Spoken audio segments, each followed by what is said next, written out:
Welcome back for the mobile gaming fanatics. On MyTyme, this is Top Drives, and before we get into today's video looking at the City Livin event and also doing a small discussion on cars and upgrading them, first of all I just want to point out I noticed this from that event. There has been a change to the BMW 440i. This car was reduced to being a low ground clearance car, and I then basically announced it as trash. However, I found out literally yesterday it's back at medium ground clearance. Now, when did this happen? After I must have missed it. It's probably in the most recent little patch update they did. So if you've seen any other cars like this which had a change in the past and there's now just a little tweak to it, let me know in the comment section below. This I did not know about. Suddenly this car again has some use, and I can promise you I don't think I've used this car since it went down to low. Pretty sure I haven't. Only ever used it as a medium ground clearance car. So now again got a bit of value in the garage. So let me know if you found any others which have been tweaked in the last few days or week that you didn't realise before. But back to the event. So first of all, we're going to have a little look at the City Livin. Now it's coming towards the end. I do appreciate that. It's a little bit late maybe to be doing the track analysis, but there are still a few hours to go. It is only going to be for ceramic packs, so I would not recommend going crazy and upgrading your cars for this event. Okay, I've said it before. New players, even existing players, do not bother upgrading cars when rewards are like this, because you're not going to get value for your money. You're much better off to focus on bigger events where you are getting better prizes. For example, Tri-Series finals. If you compare this with the Gunpowder Apollo, you are at least going to be getting, if you can make it into the top tiers, a carbon fiber pack and an ultra rare. So that's 2 ultra rares guaranteed, or potentially if you know you can get around the top 40 or so, it's a guaranteed epic and a carbon fiber pack. So certainly these are the kind of events which you would want to be working on your cars for, as opposed to those ceramic pack events. Now, what do we need? Well, I can tell you from the track sets, this is the team I'm using. You need 4x5 cars, 5 times 4 seaters. There we go. And you're going to have some rain, and you're going to have 2 track sets which have 3 medium ground clearance cars required, 1 track set with 4 and 1 with 5, because there's going to be speed humps everywhere. Now for me, I've gone for 4 medium ground clearance cars. Yes, the Daytona Charger is a medium ground clearance car, and I'd actually go as far to say pretty much MVP of this event, because it is attainable by a lot of people and it does everything pretty well. It's medium ground clearance, so if you've got all 5 or 4 track sets which require them, it will do okay there, and it can also do the drag circuit or the drag courses as well. So pretty OP a car for this event at 53 RQ. I've then also found a use for the Porsche Panamera Turbo, and this being a medium ground clearance car, there aren't that many legendaries. There's the newer version of it, the red one, which is better than this, but there aren't that many. It's actually making me think I should work on this car, and the same kind of theory going to the Cadillac. Yes, there's going to be a few more Cadillacs with medium ground clearance, obviously, than the German cars. They tend to be lower, especially when you get in the roofs and the Porsches and the other kind of sporty cars. But definitely that Panamera, I'm thinking of using it a bit more. So if we go into the event, you will see here this track set has 3 courses where you do not need, 3 courses where medium ground clearance will help you massively. This person is running 4 cars with 1 low, similar to mine. If we come towards the top, remain in the comp tier, I will play him and just kind of show you my team versus his. So he's gone with 5 medium ground clearance cars. Okay, now the Cadillac 16 is a great car for this event. For the test bolt, it cannot be beaten, but this is where my Daytona Charger comes in, because it will lose but only by 50 points, and there's a 31 RQ difference there. So sorry, 32 RQ difference. That's pretty impressive when you think about it. Now, other things that I do know that my Panamera Turbo can beat him on the city streets. I also know that my Cadillac will win on the twisty road, but I do not do that because of the 2 medium ground clearance tracks. So instead, what I have to do is be smart, use my Porsche to get the win here. I take the tie on the end, and I'll take the victory on the medium here with the Cadillac. So this is a victory. If he had a maxed out his BMW, it would have been a different story, because I wouldn't win on that track set.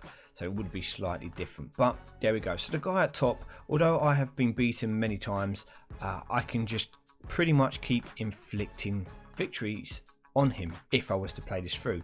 Now, it is important to note we've got the same track set again, but it is going to depend on the track set to the person you're going to come up against, because someone like this again running 4, this guy here, JJ, when it comes to all 5 courses, you're going to be at a disadvantage against the people who are running 5 medium ground clearance cars like Daniel Khalidi here. So I'm going to play him again, or not again, I'm going to play him and just show you how my team would fare on this track set against him.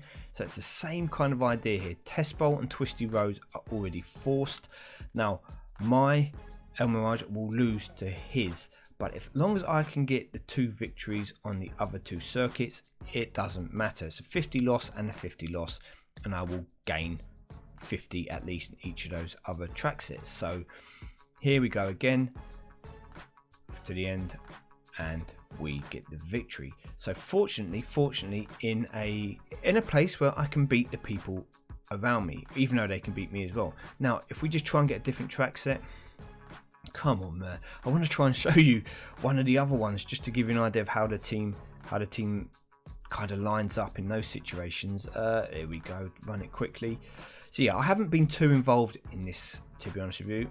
I have, ever since I realized I could pretty much maintain a 2nd place if I wanted to play, I kind of have sat back and thought I don't need to too much. I will be in the top 2 without too much trouble now, I believe, because I can beat everyone around me. Here we go. So here is the track set where we are running 5 medium ground clearance circuits, because the speed bumps will slow you down. So as a result, I do not want to be coming up against Remain here out of choice, because regardless of even if I were to win all 4 of these track sets, I know I'm going to lose quite a lot of points, especially against the Cadillac 16 on the speed mile 1 kilometer. So instead, this is a situation where I would look for a person who is running a medium ground clearance, not running 5 medium ground clearance cars like myself. Excuse me, sorry. And again, I can come and do the same thing here against JJ, same scenario. So we will play JJ for the sake of it. Sorry JJ if I'm going to take the win off of you, because I can now put my low ground clearance car against theirs, knowing that I'm going to get the victory. And now it's just a case of navigating my way through the rest, and it's pretty simple. These 2 will be my drag cars, and I can say, okay, should get the win, we'll lose but not by much. And then we've got 2 victories coming up, so we can take victory, and I get the win. So if the track set comes up, which is technically got a 25% chance, as one of the 4 track sets will have 5 what other classes medium ground clearance cars requirements, then I avoid 2 people. If it's any of the other track sets, I can just attack them, and it's absolutely no problems. So going back to talking about cars that you should upgrade, something I'm just going to touch on here, and it is a matter of my opinion, so you are free to disagree. But for a newer player, and I'm not talking about someone who just started the game, this could be someone who's even been playing for 6 months, 9 months, even a year, the best place to start, I would say, would be to focus somewhere and pick a collection. So say for example you wanted to focus on Italian Renaissance, then you would start building Italian Renaissance cars, etc. So when those events come around, you have a better chance of doing well. Now I would recommend people do not do Italian Renaissance, for example, because it's an older tag. So if we look at American Dream, French Renaissance, German Renaissance, Italian Renaissance, and even to an extent Great Exhibition, these are in time order, with American Dream being the oldest. As patches and updates have come through, these cars have been introduced, with the most recent being American Frontier. Now the problem with Italian Renaissance, for example, is you're going to be up against all the big spenders, all the OGs, and even people like myself who never focused on Italian cars, but over the course of time I've collected them as prize cars. So here you go, the Pagani Zonda and the Huayra, and other cars which you just got from packs. And in order to win other prize cars, I've maxed out cars like the Gallardo, I've maxed out the Disco Volante, maxed out the Alta Delta, a couple of the Lancer rallies. So it's going to be very difficult for you, even if you end up with a good garage, to stand out. You are far better off to focus on the more recent tags or garages, and from that I would say European Revolution to American Frontier, because for example with American Frontier, yes, you will be maybe behind the big spenders or the players with lots of resources in the game, big garage who can win lots of cars, lots of packs.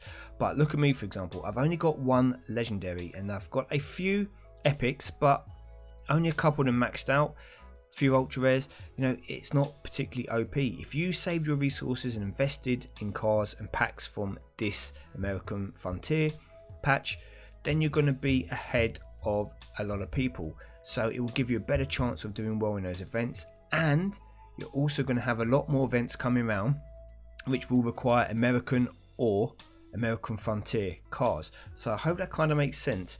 You're better off, say you just started now, you're better off to save your resources and wait for 2-3 months time, however long it is, for the next update to come where they bring out a bunch of new cars. Let's just say it happened to be rest of the world, and by doing that you'd have a rest of the world tag here. Invest in all those kind of packs, use your gold which you saved up for those carbon fibers, you know, obviously work on your garage in between, open ceramics with your cash, but keep a bulk of your resources for something like that to give you the best start when a new meta comes into the game, and that will help you to catch up potentially to some of the more experienced players. Now when it actually comes to upgrading cars, there's nothing that you can do to say that technically one car is better than another. Now yes, there is, obviously it's going to be subjective, and there are going to be some cars which everyone will agree with are not particularly good, but for an example I'm going to pick the Furai and the Mitsubishi Lancer here. So I have both of these cars. Now if you were going to pick one of these two to upgrade, which would it be? Well, I have to say 100% hands down it would be the Subaru Tribeca. I'm only joking. No, out of these two cars 100% it has to be the Mitsubishi Lancer, and that's not because I've got an affiliation and love for Mitsubishi, having owned one before. It's because practically it's the better car for your resources overall. Now the Furai is absolutely amazing at kind of what it does. It is a great epic. It is great at handling, cornering. Look at 675 weight and 92 stock handling. Great 0 to 60.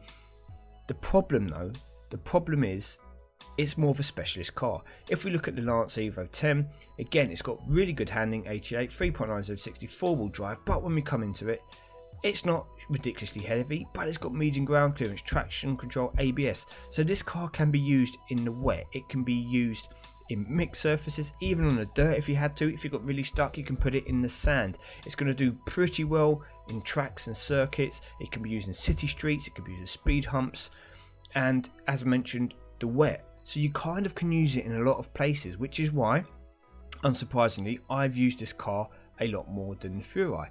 However, the Furai, I will go to my car show, is a great car. It is great at what it does. See, I've got mine maxed out 323.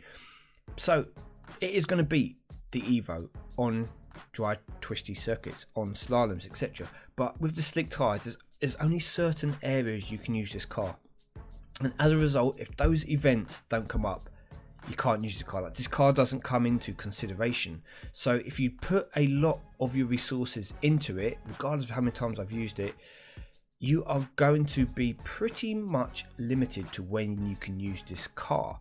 Now, in comparison to the Evo, although you could probably do it the 233 and get 98 handling out of it, which would be the way I'd recommend you upgrading it, but if we compare this, I've used it a lot more times in the stage. Why? Not because necessarily it's a better car, but because I can use it in more events. When there's some rain, I can use it. When there's medium city streets, I can use it, and it offers me some versatility. So I could use it in the 0 to 60 or the quarter mile drag, for example, if I have to, if that track set comes up, or I could use it on the wet city streets track set if that come up, knowing that it was going to do really well on that track set.